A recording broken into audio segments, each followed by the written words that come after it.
అపోస్తలుల కార్యములు 7వ అధ్యాయము 1వ వచనం. ప్రధాన యాజకుడు ఈ మాటలు నిజమేనా అని అడిగెను. 2. అందుకు స్తెఫను చెప్పినదేమనగా, సహోదరులారా, తండ్రులారా, వినుడి.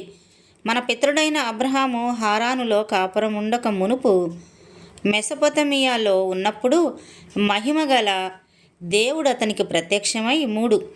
నీవు నీ దేశమును నీ స్వజనమును విడిచి బయలుదేరి నేను నీకు చూపింపబోవు దేశమునకు రమ్మని అతనితో చెప్పెను. 4. అప్పుడు అతడు కల్దీయుల దేశమును విడిచిపోయి హారానులో కాపురముండెను. అతని తండ్రి చనిపోయిన తరువాత అక్కడ నుండి మీరిప్పుడు కాపురమున్న ఈ దేశమందు నివసించుటకై దేవుడు అతన్ని తీసుకొని వచ్చెను. 5. ఆయన ఇందులో అతనికి పాదము పట్టునంత భూమినైనను స్వాస్థ్యముగా ఇయ్యక అతనికి కుమారుడు లేనప్పుడు అతనికిని అతని తరువాత అతని సంతానమునకును దీనిని స్వాధీనపరుతునని అతనికి వాగ్దానము చేసెను. 6. అయితే దేవుడు అతని సంతానము అన్య దేశమందు పరవాసులగుదురనియు ఆ దేశస్థులు 400 సంవత్సరముల మట్టుకు వారిని దాస్యమునకు లోపరుచుకొని బాధ పెట్టుదురనియు చెప్పెను. 7. మరియు దేవుడు ఏ జనమునకు వారు దాసులయుందురో ఆ జనమును నేను విమర్శ చేయుదుననియు ఆ తరువాత వారు వచ్చి ఈ చోట నన్ను సేవింతురనియు చెప్పెను. 8. మరియు ఆయన సున్నతి విషయమైన నిబంధన అతనికి అనుగ్రహించెను. అతడు ఇస్సాకును కని ఆ నిబంధన చొప్పున 8వ దినమందు అతనికి సున్నతి చేసెను.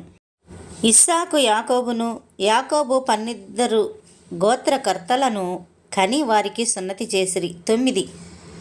ఆ గోత్రకర్తలు మత్సరపడి యోసేపును ఐగుప్తులోనికి పోవుటకు అమ్మివేసిరి గాని దేవుడు అతనికి తోడయుండి అతని శ్రమలన్నిటిల నుండి తప్పించి 10. దయను జ్ఞానమును ఐగుప్తు రాజైన ఫరో ఎదుట అతనికి అనుగ్రహించినందున ఫరో ఐగుప్తునకు తన ఇంటికంతటికిని అతనిని అధిపతిగా నియమించెను. 11. తరువాత ఐగుప్తు దేశమంతటికిని కానాను దేశమంతటికిని కరువును బహుశ్రమయు వచ్చెను గనుక మన పితరులకు ఆహారము లేకపోయెను. 12. ఐగుప్తులో ధాన్యము కలదని యాకోబు విని మన పితరులను అక్కడికి మొదటిసారి పంపెను. 13. వారు రెండవసారి వచ్చినప్పుడు యోసేపు తన అన్నదమ్ములకు తన్ను తెలియజేసుకొనెను. అప్పుడు యోసేపు యొక్క వంశము ఫరోకు తెలియవచ్చెను. 14. యోసేపు తన తండ్రి అయిన యాకోబును తన స్వజనులందరినీ పిలువనంపెను. వారు 75. 15. యాకోబు ఐగుప్తునకు వెళ్ళెను. అక్కడ అతడును మన పితరులను చనిపోయి అక్కడ నుండి షెకెమునకు తేబడి 16. షెకెములోని హామోరు కుమారుల యొద్ద అబ్రహాము వెల ఇచ్చికొనిన సమాధిలో ఉంచబడిరి. 17. అయితే దేవుడు అబ్రహామునకు అనుగ్రహించిన వాగ్దాన కాలము సమీపించిన కొలది ప్రజలు ఐగుప్తులో విస్తారముగా వృద్ధి పొందిరి. తుదకు యోసేపును ఎరుగని వేరొక రాజు ఐగుప్తును ఏలనారంభించెను. 18. అతడు తన వంశస్థుల ఎడల కపటముగా ప్రవర్తించి 19. తమ శిశువులు బ్రతుకకుండా వారిని బయట పారవేయవలనని మన పితరులను బాధపెట్టెను. 20. ఆ కాలమందు మోషే పుట్టెను. అతడు దివ్య సుందరుడై తన తండ్రి ఇంట 3 నెలలు పెంచబడెను. 21. తరువాత అతడు బయట పారవేయబడినప్పుడు ఫరో కుమార్తె అతనిని తీసుకొని తన కుమారునిగా పెంచుకొనెను. 22. మోషే ఐగుప్తీయుల సకల విద్యలను అభ్యసించి మాటలయందును కార్యములయందును ప్రవీణుడై ఉండెను. 23. అతనికి 40 ఏండ్లు నిండ వచ్చినప్పుడు ఇశ్రాయేలీయులైన తన సహోదరులను చూడవలనన్న బుద్ధి పుట్టెను. 24. అప్పుడు వారిలో ఒకడు అన్యాయమును అనుభవించుట అతడు చూచి వానిని రక్షించి బాధపడిన వాని పక్షమునుగా ఐగుప్తుని చంపి ప్రతీకారము చేసెను. 25. తన ద్వారా తన సహోదరులకు దేవుడు రక్షణ దయచేయుచున్న సంగతి వారు గ్రహింతురని అతడు తలంచెను, కానీ వారు గ్రహింపరైరి. 26 మరునాడు ఇద్దరు పోట్లాడుచుండగా అతడు వారిని చూసి, అయ్యలారా, మీరు సహోదరులు, మీరెందుకు ఒకరినొకడు అన్యాయము చేసుకొనుచున్నారని చెప్పి వారిని సమాధానపరచ చూచెను. 27 అయినను తన పొరుగువానికి అన్యాయము చేసిన వాడు మా మీద అధికారినిగాను తీర్పరినిగాను నిన్ను నియమించిన వాడెవడు? 28 నీవు నిన్న ఐగుప్తీయుని చంపినట్టు నన్నును చంపదలిచియున్నావా అని అతన్ని త్రోసివేసెను.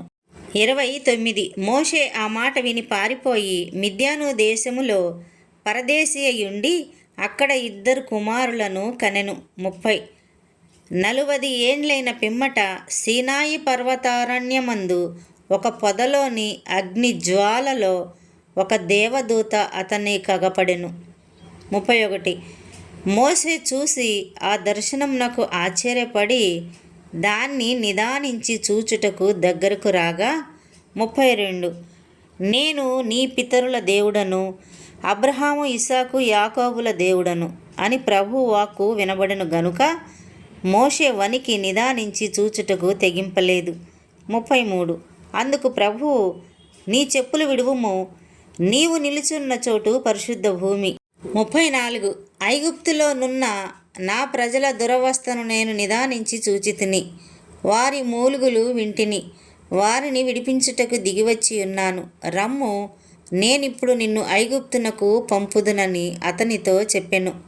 35 అధికారినిగాను తీర్పరినిగాను నిన్ను నియమించిన వాడెవడని వారు నిరాకరించిన ఈ మోషేను అతనికి పొదలో కనబడిన దేవదూత ద్వారా దేవుడు అధికారినిగాను విమోచకునిగాను నియమించి పంపెను. 36 ఇతడు ఐగుప్తులోను ఎర్ర సముద్రములోను 40 ఏండ్లు అరణ్యములోను మహత్కార్యములను సూచక క్రియలను చేసి వారిని తోడుకొని వచ్చెను. 37 నా వంటి ఒక ప్రవక్తను దేవుడు నీ సహోదరులలో మీకు పుట్టించును అని ఇశ్రాయేలీయులతో చెప్పిన మోషే ఇతడే. 38 సీనాయి పర్వతం మీద తనతో మాట్లాడిన దేవదూతతోనూ మన పితరులతోనూ అరణ్యములోని సంఘమందు ఉండి మనకిచ్చుటకు జీవవాక్యములను తీసుకొనిన వాడితడే. 39 ఇతనికి మన పితరులు లోబడనొల్లక ఇతనిని త్రోసివేసి తమ హృదయములలో ఐగుప్తునకు పోగోరిన వారై 40 మాకు ముందు నడుచునట్టి దేవతలను మాకు చేయుము, ఐగుప్తు దేశములో నుండి మనలను తోడుకొని వచ్చిన ఈ మోషే ఏమాయనో మాకు తెలియదని అహరోనుతో అనిరి. 41 ఆ దినములలో వారొక దూడను చేసుకొని ఆ విగ్రహమునకు బలి నర్పించి తమ చేతులతో నిర్మించిన వాటి యందు ఉల్లసించిరి. 42 అందుకు దేవుడు వారికి విముఖుడై ఆకాశ సైన్యమును సేవించుటకు వారిని విడిచిపెట్టెను. ఇందుకు ప్రమాణముగా ప్రవక్తల గ్రంథమందు ఇలాగూ రాయబడి ఉన్నది, ఇశ్రాయేలు ఇంటివారులారా, మీరు అరణ్యములో 40 ఏండ్లు బలి పశువులను అర్పణములను నాకు అర్పించితిరా. 43 మీరు పూజించుటకు చేసుకున్న ప్రతిమలైన మెలోకు గుడారమును రొంపాయను దేవత యొక్క నక్షత్రమును మోసుకొని పోతిరి గనుక బబులోను అవలికి మిమ్మును కొనిపోయేదను. 44 అతడు చూచిన మాదిరి చొప్పున దాన్ని చేయవలనని మోషేతో చెప్పినవాడు ఆజ్ఞాపించిన ప్రకారము సాక్ష్యపు గుడారము అరణ్యములో మన పితరుల యొద్ద ఉండెను. 45 మన పితరులు తమ పెద్దల చేత దానిని తీసుకొనిన వారై దేవుడు తమ ఎదుట నుండి వెళ్ళగొట్టిన జనములను వారు స్వాధీనపరుచుకున్నప్పుడు యెహోషువతో కూడా ఈ దేశంలోనికి దానిని తీసుకుని వచ్చిరి. అది దావీదు దినముల వరకు ఉండెను. 46 అతడు దేవుని దయ పొంది యాకోబు యొక్క దేవుని నివాస స్థలము కట్టగోరెను. 47 నుండి 50 వరకు అయితే సొలొమోను ఆయన కొరకు మందిరము కట్టించెను. అయినను ఆకాశము నా సింహాసనము, భూమి నా పాదపీఠము. మీరు నా కొరకు ఏలాటి మందిరము కట్టుదురు? నా విశ్రాంతి స్థలమేది? ఇవన్నీ నా హస్తకృత్యములు కావా అని ప్రభు చెప్పుచున్నాడు అని ప్రవక్త పలికిన ప్రకారము సర్వోన్నతుడు హస్తకృతాలయములలో నివసింపడు. 51. ముస్కరులారా, హృదయములను చెవులను దేవుని వాక్యమునకు లోబరచనల్లని వారలారా, మీ పితరుల వలె మీరును ఎల్లప్పుడూ పరిశుద్ధాత్మను ఎదిరించుచున్నారు. 52. మీ పితరులు ప్రవక్తలలో ఎవరిని హింసింపక యుండిరి. ఆ నీతిమంతుని రాకను గురించి ముందు తెలిపిన వారిని చంపిరి.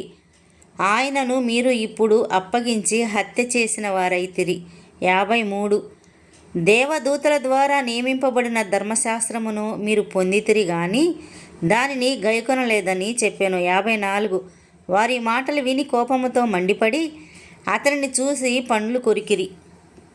55. అయితే అతడు పరిశుద్ధాత్మతో నిండుకొనిన వాడై ఆకాశం వైపు తేరి చూసి దేవుని మహిమను, యేసు దేవుని కుడిపార్శ్వమందు నిలిచి యుండుటను చూచి 56.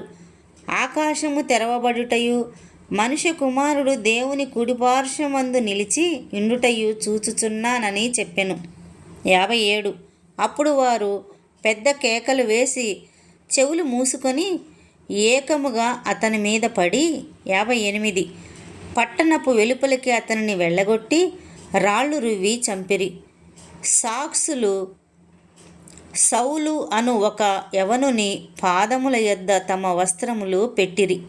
59. ప్రభువును గూర్చి మొరపెట్టుచు, యేసు ప్రభువా, నా ఆత్మను చేర్చుకొనుమని స్తెఫను పలుకుచుండగా వారు అతనిని రాళ్లతో కొట్టిరి. 60. అతడు మోకాళ్ళు, నీ ప్రభువా, వారి మీద ఈ పాపము మోపకుమని గొప్ప శబ్దముతో పలికెను. ఈ మాట పలికి నిద్రించెను.